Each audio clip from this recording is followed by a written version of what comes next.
नमस्कार, मैं कमलेश कबीर आपका एक बार फिर स्वागत करता हूं इस नए एपिसोड में। जैसा कि पूरी रात भारत और पाकिस्तान के बीच तनाव के हालात रहे, या हम कहें कि पाकिस्तान ने भीषण तबाही देखी। सब लोग जाग रहे थे, सबकी नजर बनी हुई थी। और अभी तक फिलहाल अगर हम बात करें, क्योंकि सबको सुबह का इंतजार था, क्योंकि रात को वैसे भी विजुअल्स जो है वो आना बहुत मुश्किल थे। अब जब सुबह अलग अलग, चाहे वो राजस्थान हो, पंजाब हो या फिर जम्मू कश्मीर हो, अलग अलग जगह से जो है वो खबरें आ रही है और हालात जो है वो बिल्कुल सामान्य है।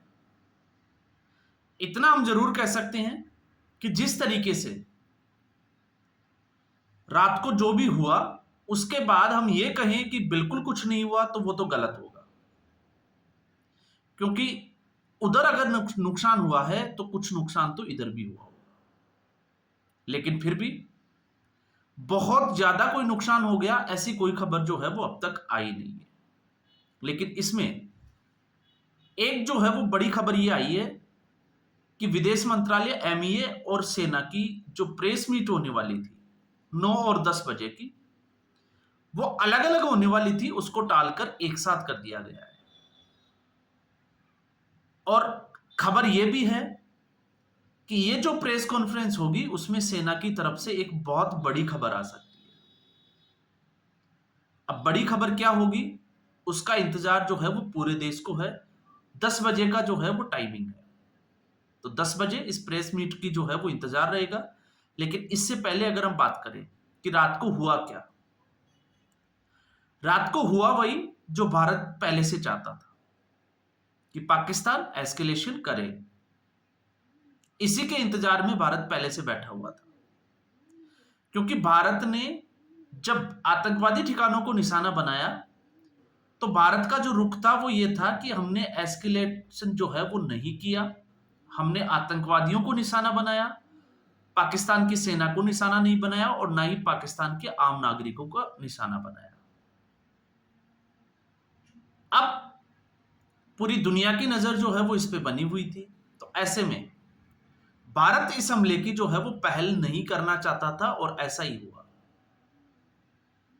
एक रात पहले जिस तरीके से पाकिस्तान ने भारत के 15 सैन्य ठिकानों को, या हम कहें कि शहरों को टारगेट करने की कोशिश की, उसका जवाब पाकिस्तान को दिन में दिया गया।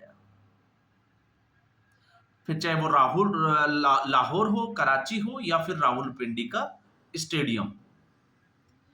लेकिन रात को 8 बजे तक आपने देखा कि जैसे ही रात के 8 बजे उसके बाद में पाकिस्तान की तरफ से एक बार फिर जो है जबरदस्त तरीके से भारत के ऊपर हमला किया गया।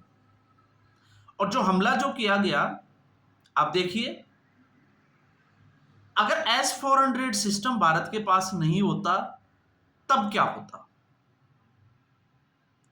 तो जो लोग प्रधानमंत्री नरेंद्र मोदी के ऊपर सेना को लेकर, सुरक्षा को लेकर, चाहे वो विपक्षी पार्टियां हो या फिर कुछ चमचे हो जो लगातार जो है वो सवाल पूछते हैं, तो अब उनको सही जवाब मिल गया होगा कि पिछले 8 से 10 साल में भारत हथियारों की जो है, या हम बात करें कि रक्षा सौदों की जो डीलिंग थी उसको क्यों बढ़ा रखा था, उसको एक्सेलरेट क्यों कर रखा था।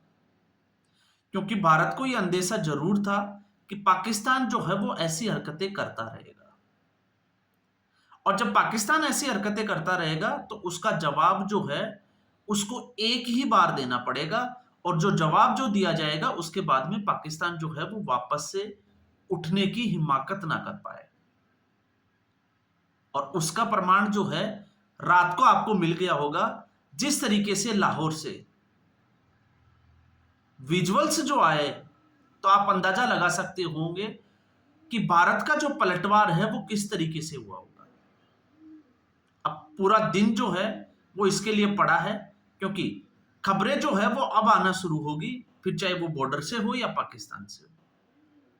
और पहले भी मैं कह चुका था कि INS विक्रांत जब ऑपरेशन सिंदूर हुआ था उससे पहले, ये मॉक ड्रिल की बात है, तब भी हमने बात की थी कि आईएनएस विक्रांत जो है वो अरेबिक सी में जो है वो मौजूद है और बहुत ज्यादा दूर जो है वो पाकिस्तान की जो महासागरीय जो सीमा है उससे ज्यादा दूर नहीं है।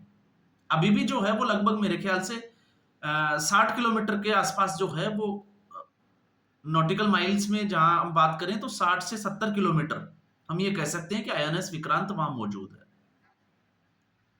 और इसके हमने पहले भी चर्चा की थी और आपको यह भी पता होगा कि आईएनएस विक्रांत जब चलता है तो उसके साथ में कितना बड़ा बेड़ा चलता है, चाहे वो सबमरीन का हो, फाइटर जेट्स का हो। और रात को आपने देखा कि आईएनएस विक्रांत ने कराची का जो एयरपोर्ट है उसको बंदरगाह जो है उसको तबाह कर दिया। इसके अलावा इसीलिए हमने जब रवीश कुमार के ऊपर ये वीडियो बनाया था उसमें भी हमने बात की थी कि रवीश कुमार ने सेना की प्रेस कॉन्फ्रेंस को जो है वो डिकोड करने की कोशिश की, लेकिन मंदबुद्धि की वजह से या हम कहें कि मोदी विरोध की वजह से वो उन फैक्ट्स को नहीं निकाल पाया कि सेना ने यह भी कहा था कि ये एक जो है वो संयुक्त जिसको हम कहें कि मिशन था ऑपरेशन सिंदूर, जिसमें नेवी का भी एक बहुत बड़ा रोल था। तो वो रात को जो है वो देखने को मिला। इसके अलावा आपने देखा जिस तरीके से एयरफोर्स और S-400, तो रात को हुआ क्या, तो रात को पाकिस्तान का आपको पता होगा जिसका नाम है AWACS, एक ऐसा जेट जिसके ऊपर जो है वो सारा सिस्टम लगा होता है, जो आपके जो सिस्टम है फाइटर जेट्स वगैरह है उनको पहचान करता है कि वो कहां उड़ रहे हैं, उसको भारत ने मार गिराया। इसके अलावा 2 JF-17 और 1 F-16 ये जो है वो भारत ने मार गिराए और अभी भी पाकिस्तान के 2 पायलट भारत की पकड़ में है।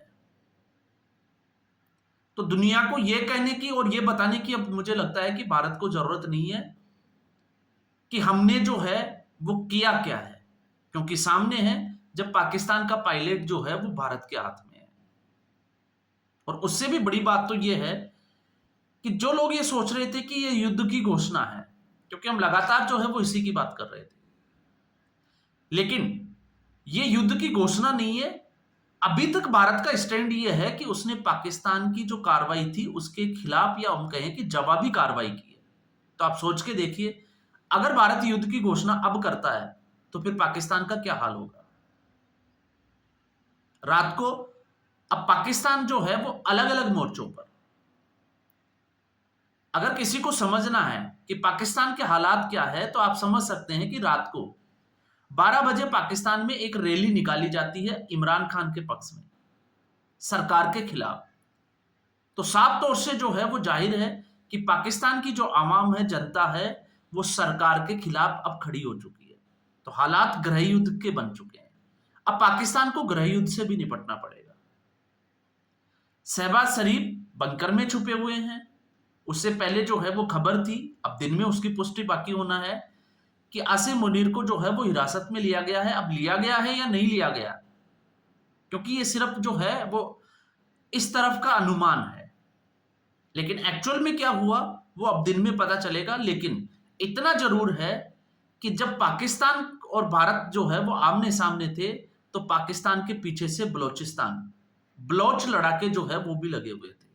तो पाकिस्तान उस एक मोर्चे पर भी जो है वो परेशान हम कह सकते हैं, या हम कहें कि पाकिस्तान की हालत बिल्कुल खराब है।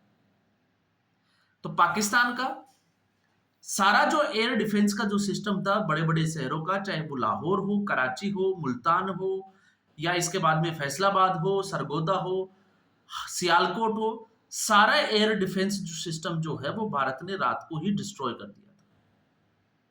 और कराची का तो खबर यह थी कि मोबाइल नेटवर्क जो था वो भी बिल्कुल जो है वो खत्म कर दिया गया था।